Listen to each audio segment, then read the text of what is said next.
পৃথিবীর মতো ধনী হওয়া হোক বা আলীর মতো ন্যাচারাল কোনো ট্যালেন্ট হোক বা দুটোই হোক, আপনার কাজ শুধু সেটাকে আইডেন্টিফাই করে সঠিকভাবে ব্যবহার করা। স্মার্ট আইডিয়া নম্বর 2, টাকাই সব কিছু না ঠিকই, কিন্তু সাহায্য প্রচুর করে।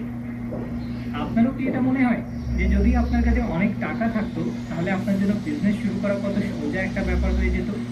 ওয়েল, আপনি একেবারে ভুল না। শুরুতে পুঁজি মোটা থাকলে সেটা অনেকখানি আনফেয়ার অ্যাডভান্টেজ দিয়ে যায়।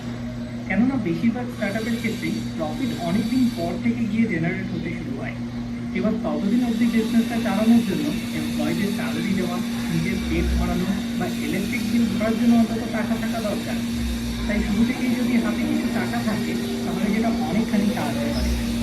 এই জেনারেল মনে করা হয় কোনো বিজনেসে নামার আগে সেই বিজনেসটা চালানোর জন্য 6 থেকে 18 মাস অবধি পুঁজি আগে জোগাড় করে নিয়ে তবেই সেই বিজনেসে নামা উচিত।